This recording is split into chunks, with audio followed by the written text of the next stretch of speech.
Hello, my dear guest. Sometimes you need to check that at least one object in your array has specific property. Let me show you how you can do it.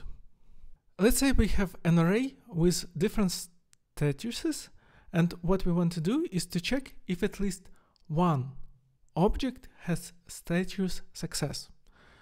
So we will say const has status success. And here we will use our array. And in array we have specific function. It's called sum. In sum we iterate over our array and get in every object, and we will check if our object has status success. And let's console log it.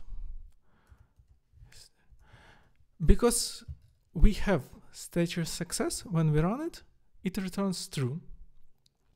But if we remove our status success and our array doesn't have any, it will return false. And that's it. And remember to be grateful for the day you have. Have a great day.